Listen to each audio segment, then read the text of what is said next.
Salut à tous! S'il vous est déjà arrivé de perdre une map parce qu'elle a été corrompue à cause d'un bug, eh bien je vous propose un système de sauvegarde qui va créer des copies de vos mondes avec date et heure incluses. Pour ce faire, j'utilise un script batch que j'ai moi-même codé, et si on regarde à la fin de ce fichier, on voit qu'on crée une archive grâce à l'exécutable setzip qui ne nécessite pas d'installation, et chaque archive sera sauvegardée dans un dossier backup.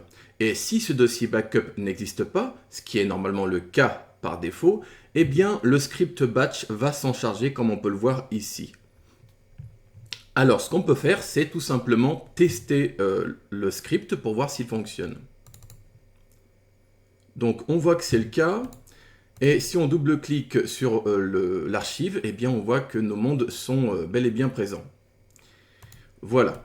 Donc ensuite, pour automatiser la tâche, on peut utiliser le planificateur de tâches de Windows. Donc pour ce faire, eh bien, on va dessus, on crée une tâche, on rentre un nom, donc un titre. Donc ici, par exemple, sauvegarde monde scrap mécanique. Ensuite, pour permettre aux sauvegardes de se faire en arrière-plan, pour éviter que l'invite de commande ne s'ouvre à chaque fois, ce qui peut être assez dérangeant, eh bien on coche cette case, exécuter même si l'utilisateur n'est pas connecté, parce que si vous cochez cette case-ci, ça ne fonctionnera pas. J'ai déjà essayé. Après, c'est vrai que c'est assez logique parce qu'un utilisateur qui n'est pas connecté, eh bien forcément les fenêtres ne vont pas s'afficher, elles vont, comment dire ça, les programmes vont fonctionner en arrière-plan. Donc pour que ça puisse correctement fonctionner, il faut bien entendu sélectionner votre système d'exploitation. Ensuite, on coche sur masquer pour que ça fonctionne en arrière-plan, comme je l'ai dit. Ensuite, une fois que c'est fait, eh bien, vous allez sur déclencheur. Ici, vous faites nouveau. Ensuite, vous choisissez le mode de lancement de la tâche.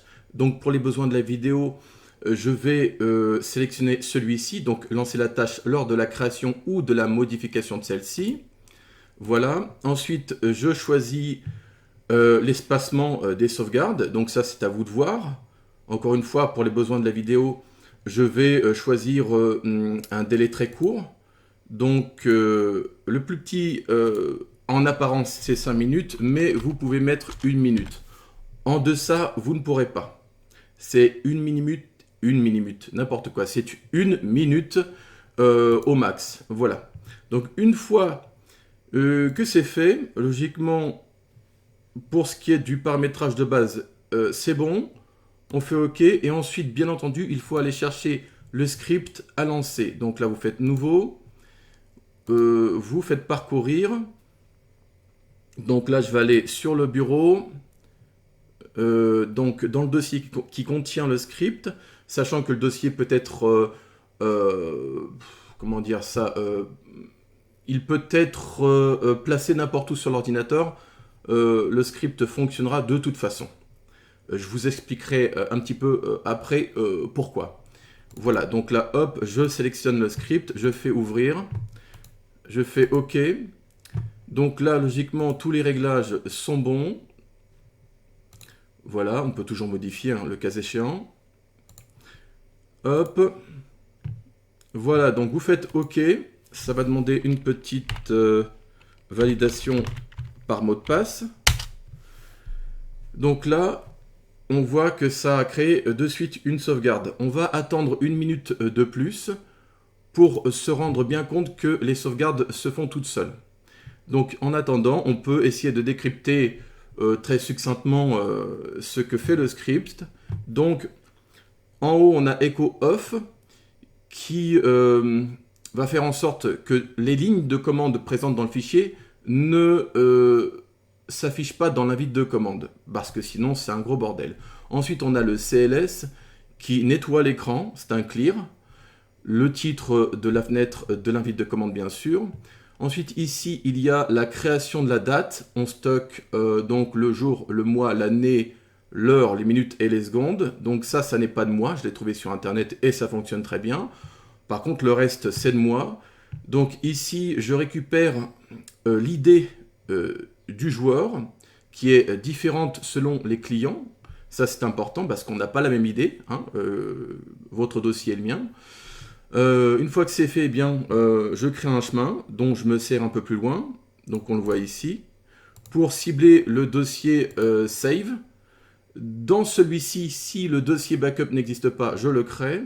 Et ensuite, on voit ici que je récupère le chemin courant où s'exécute le fichier batch. C'est ce qui explique qu'on peut placer mon dossier n'importe où sur le PC. Et pourquoi je fais ça? Pour pouvoir pointer ensuite sur l'exécutable setzip qui va créer les archives. On le voit ici. Voilà. Et donc on se positionne ensuite sur le dossier de survie et on exécute donc la commande qui va créer les archives, tout simplement. Donc normalement, vous avez vu que sur la gauche, une nouvelle archive s'est créée, encore une autre. Donc vous voyez que ça fonctionne. Bon, j'ai un petit peu balbutié durant cette vidéo, mais vous avez compris l'essentiel et vous voyez hein, par vous-même que ça fonctionne. Donc je vous dis à très bientôt et j'espère que ça va le faire. Et s'il y a jamais, si jamais il y a pardon, un problème ou si vous voulez une quelconque information, me faire part de vos suggestions, surtout n'hésitez pas à écrire quelque chose dans les commentaires. Allez, ciao!